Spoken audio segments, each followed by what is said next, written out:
Praise the Lord. आप सभी को जय मसीह की। प्रभु बहुत आशीष है आप सभी को। आज प्रभु का आत्मा हम सबसे बात करेगा, मैं विश्वास करता हूँ।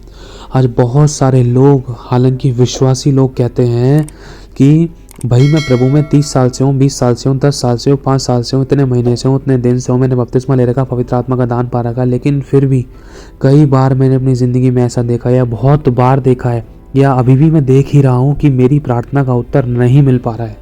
तो इसका कारण क्या है? आज बहुत से विश्वासियों के मन में ये सवाल रहता है कि मेरी प्रार्थना का उत्तर क्यों नहीं मिल पा रहा है, इसका कारण क्या है? देखो, अगर हम प्रभु के वचन के अनुसार इसको जाने तो बहुत सारे कारण हैं, जिसमें देखो प्रभु में एक बात सिखलाता है। मत्ती में अगर हम पढ़ते हैं तो प्रभु कहता है, जो छोटी से छोटी आज्ञाओं को खुद भी मानेगा और दूसरों को भी सिखाएगा वो बड़ा किया जाएगा। अब छोटी से छोटी आज्ञाएं कौन सी है? देखो, हम विश्वासी लोग बड़े बड़े काम कर डालते हैं बहुत अच्छे तरीके से, कई बार छोटी छोटी बातों में चूक जाते हैं। समझना, छोटी छोटी आज्ञाओं में, छोटी छोटी बातों में हम चूक जाते हैं कि झूठ मत बोलना, चोरी ना करना, दोष ना लगाना, बुराई ना करना, कमी ना निकालना, ठट्टा ना करना, अनादर ना करना, गाली गलौज ना करना, किसी का दिल ना दुखाना, और भी बहुत सारी छोटी छोटी बातें व्यवहार को लेकर, कामों को लेकर। बैठे दिल्ली में है, बताते पटना में है, बैठे अपने घर के बगल में, बताते अपने 10 किलोमीटर दूर है। मतलब ये झूठ है। छोटी छोटी बातों में अपने आप को सही साफ दिखाने के लिए, अपने आप को छुड़ाने के लिए, अपने आप को बचाने के लिए, अपने आप को अच्छा दिखाने के लिए कुछ ना कुछ तरीका अपनाते हैं। और हम जब प्रार्थना करते हैं तो हमारी प्रार्थना का उत्तर नहीं मिल पाता, जिसके कारण इन सभी पाप, गुनाह, अपराध, गलतियों के कारण है ना, हमारी प्रार्थना रुक जाती है। इसके अलावा और भी बहुत सारे कई ऐसे कारण हैं जिसमें हम प्रभु के साथ गंभीर नहीं हैं।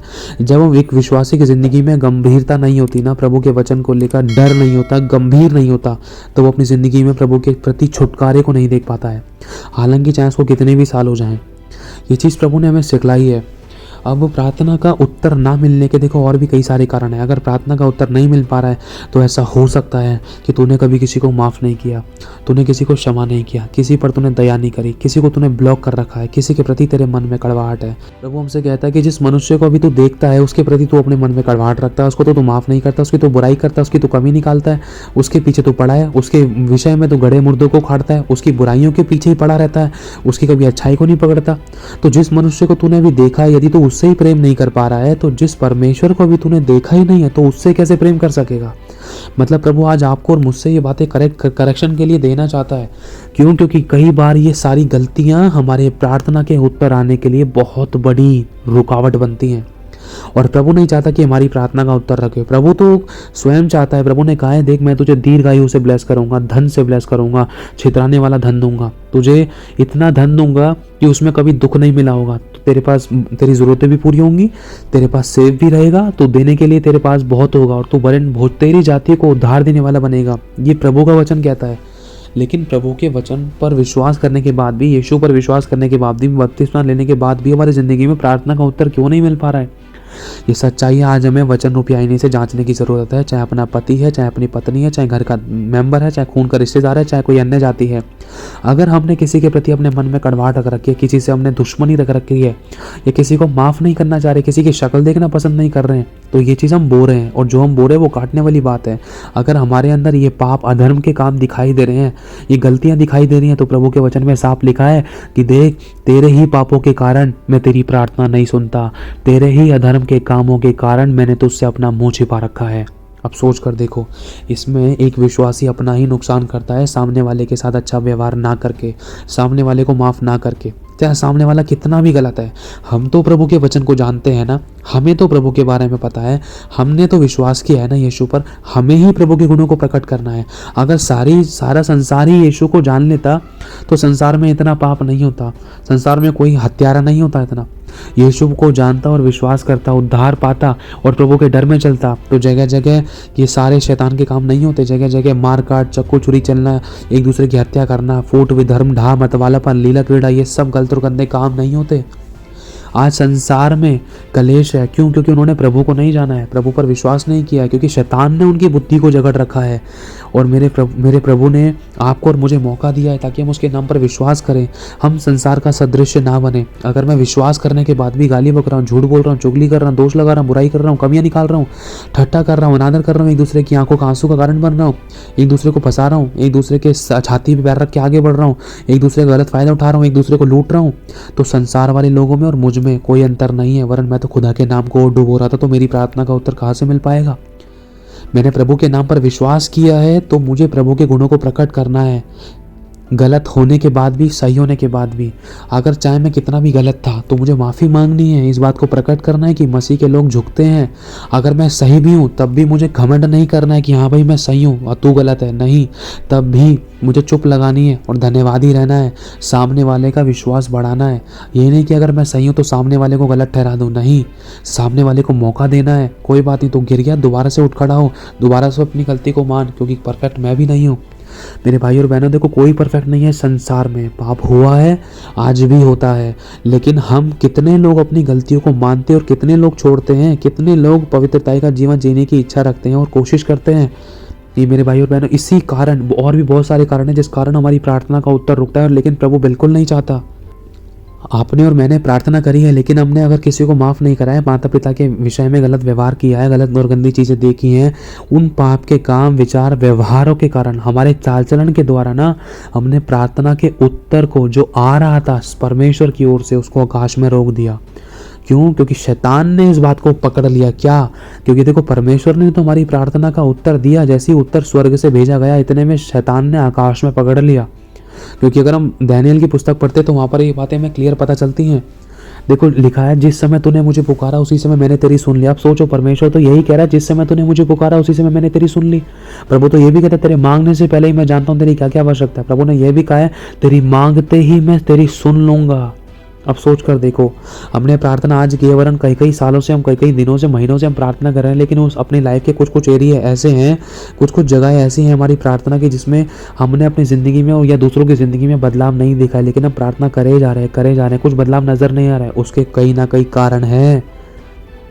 एक कारण ऐसा हो सकता है कि परमेश्वर ने एक सही समय रखा है, सही होने के बाद भी, लेकिन दूसरा सबसे बड़ा कारण ये हो सकता है कि कहीं ना कहीं हमने किसी को माफ़ नहीं किया, किसी को क्षमा नहीं किया है, किसी पर दया नहीं करी है, किसी पर करुणा नहीं करी है, किसी पर अनुग्रह नहीं किया है, अपने आप को अच्छा दिखा रहे हैं, विरोध रखा है, मन में कड़वाहट रखी है, ढा रखा है, जलन रखी है, किसी को ब्लॉक कर रखा है, गलत विचार, गलत व्यवहार कर रखे हैं, या प्रभु के साथ गलत विचार कर रखा है, या प्रभु के भवन में आना बंद कर दिया, छोड़ दिया, या अपने फ़ायदे के लिए प्रभु को इस्तेमाल कर रहे हैं, या फिर प्रभु के दास दासी के विषय में हमने अपने मन में विरोध रख रखा है, मसीह विरोधी का आत्मा काम कर रहा है।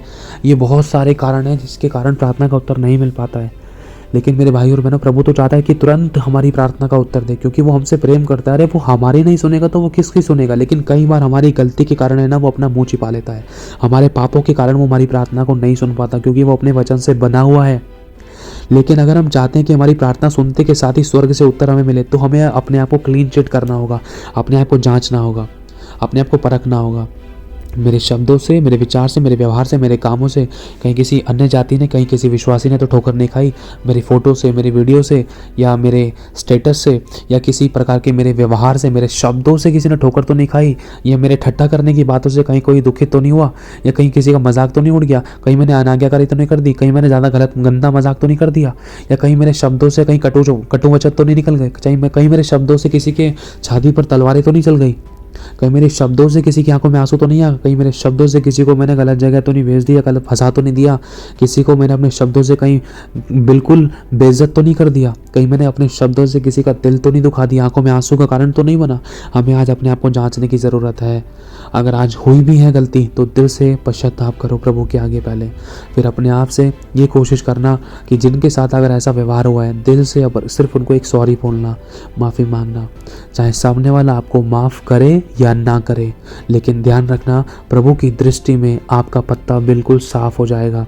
आपके जीवन पे से पाप का भद्दा, वो गंदा धब्बा जो किसी भी प्रकार से आपकी ज़िंदगी में था, वो साफ कर दिया जाएगा। क्यों? क्योंकि प्रभु देखेगा, चाहे सामने वाले ने आपको माफ़ नहीं करा है माफ़ी मांगने पर, चाहे आप सही हो चाहे गलत हो, चाहे सामने वाला सही है या गलत है, चाहे आप सही हो फिर भी अगर आप सामने वाले के आगे झुक रहे हो, तब मेरे भाई और बहनों, प्रभु की दृष्टि में आप भले और अच्छे और पवित्र बन जाओगे। प्रभु के गुण ये हैं कि सही होने के बाद भी अगर इंसान झुकता है, देखो गलती है वहाँ तो झुकना ही है, तुरंत गलती मानकर आगे बढ़ जाना है ताकि दोबारा गलती ना करे और उन गलतियों से सीख लें ताकि बड़ा नुकसान ना उठाएं। और जिसने गलती नहीं करी है तो उसको प्रभु के गुणों को प्रकट करना है कि हाँ भाई हम मसीह लोग हैं, हमने गलती नहीं करी, कोई बात नहीं, झगड़े को खत्म करने के लिए कोई बात नहीं, मैं झुक जाता हूँ, इस बात को खत्म करने के लिए दिल से मैं झुक जाता हूँ। यानी कि टोन मारकर नम्रता दीनता को प्रकट करना है, प्रेम क्षमा शांति को अनुग्रह को प्रकट करना है, प्रेम को आनंद को शांति को धीरज कृपा भलाई विश्वास नम्रता को प्रकट करना है और संयम को प्रकट करना है। तब प्रभु देखेगा, अरे मेरी बेटी मेरे बेटे, तेरे साथ तो सामने वालों ने, इन लोगों ने, तेरे घरानों ने, परिवार वालों ने कितना गलत किया, लेकिन तू सही होने के बाद भी झुक रही है, तू सही होने के बाद भी झुक रहा है, लेकिन सामने वाले ने तुझे माफ नहीं किया, कोई बात नहीं, मैं तुझे माफ करता हूँ, अब मैं तेरी प्रार्थना का उत्तर दूंगा। और देख, जिसने तेरे विरोध में झूठी गवाही दी है या जिसने तेरे साथ गलत बर्ताव किया है, अब वो खुद तेरे पास प्रार्थना के लिए आएगा, उसके घुटने प्रभु के आगे टिकेंगे, वो खुद मेल मिलाप के लिए आएगा, उसको अपनी गलती का एहसास होगा, वो खुद तेरे से आके मेल मिलाप करेगा और खुद ऐसे रिश्ते के साथ रहेगा कि तू खुद कहेगी मेरी बेटी, तू खुद कहेगा मेरे बेटे कि हाँ प्रभु तूने मेरा युद्ध लड़ा, तू मेरी ओर से बोला, तू मेरी ओर से गरजा, तूने मेरी ओर से प्रभु परमेश्वर मेरी ओर से मेरे कामों को किया। प्रभु का धन्यवाद हो। ये तरीके हैं क्योंकि प्रभु ने कहा है यदि तेरे मन में तेरे भाई के लिए अगर कुछ विरोध है, बहुत सारा नहीं, अगर कुछ विरोध है तो जा पहले अपने भाई से मेल मिलाप कर, तब तू आकर अपनी भेंट चढ़ाना, तब तू आकर मुझे दान दसवें से देना, तब तू आकर मुझसे प्रार्थना करना, तब मैं तेरी सुनकर तुझे उत्तर दूंगा। अगर तूने अपने लोगों को माफ़ नहीं किया है, अगर तेरे मन में किसी के प्रति कड़वाहट या बुराइयां भर रखी हैं या तो किसी को माफ़ नहीं कर पा रही है, तो मैं तेरी प्रार्थना को नहीं सुन सकता, चाहे तो कितने भी उपवास कर ले। क्यों? क्योंकि मैं अपने वचन से बना हुआ, हालांकि तुझसे माफ़ नहीं किया जा रहा, कोई नहीं, मुझसे माफ़ करने वाला दिल मांग कि प्रभु मुझे माफ़ करने वाला मन दो, मुझे माफ़ करने वाला हृदय दो। प्रभु मैं उस भाई को, उस बहन को, उस मम्मी को, पापा को, जीजा जी को, सिस्टर को, ब्रदर को, मेरे पति को, मेरी पत्नी को माफ़ करूँ, उन्होंने जो भी मेरे साथ ऐसा व्यवहार किया है, उस भाई को, उस लड़के को, उस लड़की को मैं माफ़ करूँ, मैं माफ़ करूं, ताकि मेरी ज़िंदगी की कोई आशीष रुकने ना पाए, वरन मेरी प्रार्थनाओं के सभी उत्तर मिले। चाहे प्रभु सामने वाला कोई मुझे माफ़ करे या ना करे, लेकिन प्रभु तू मुझे माफ़ करेगा, तू मुझे उत्तर देगा, तू मुझे छुटकारा देगा, तू मेरी प्रार्थना को सुनकर प्रभु तू काम करेगा। क्योंकि देख मैंने अपने हिस्से का काम किया है प्रभु, मैंने अपने हिस्से की ताली बजा दी है, मैंने अपने हिस्से का काम कर दिया, मैंने अपने हिस्से की माफ़ी मांग ली है। सामने वाले ने अपने हिस्से का काम नहीं किया, प्रभु देख मैंने अपने हिस्से की ताली बजा दी है, अब तू इसका उत्तर मुझे देगा प्रभु, अब तू अपने हिस्से का काम करेगा। क्योंकि देख तेरे वचन के अनुसार, तेरे को जानने के अनुसार, तेरे पर विश्वास करने के द्वारा प्रभु देख मैं सही होने के बाद भी चुका हूँ, और हाँ जहाँ मैं गलत था वहाँ पर मैं अपनी गलती को मानता भी हूँ। मेरे भाई और बहन, जब आप प्रभु की दृष्टि में इस काम को करोगे ना, तो दुनिया की कोई ताकत आपकी प्रार्थना का उत्तर मिलने से नहीं रोक सकती। मेरे भाई और बहनों, जब प्रभु हाथ बढ़ाएगा तो कौन रोक सकेगा? कहते हैं ना कि प्रभु की आत्मा को कौन रोक पाया है, जब वो बहा है तो बहता चला आया है। प्रभु की सामर्थ को कौन रोक पाया है, जब वो बहा है तो बहता चला आया है। प्रभु के लहू को, प्रभु के छुटकारों को, प्रभु के अभिषेक को कौन रोक पाया है, जब वो बहा है तो बहता चला आया है। लेकिन बात सारी है कि हम अपनी तरफ से क्लीन होने पाएँ। जितना हम अपनी तरफ से कर सकते हैं उतना हमें करना है। अगर हमारा मन किसी को माफ़ नहीं कर पा रहा तो प्रभु से बोलना है, प्रभु मुझे उस भाई को माफ़ करने वाला मन दे, उस भाई को लेकर, उस बहन को लेकर, उस व्यक्ति को लेकर मेरे मन में से जो कड़वाहट थी प्रभु ये निकल नहीं रही थी, मेरे मन में उसके प्रति जो गुस्सा था, जो बुराई थी, जो विरोध था प्रभु निकल नहीं पा रहा है। प्रभु मुझे माफ़ करने का मन दे।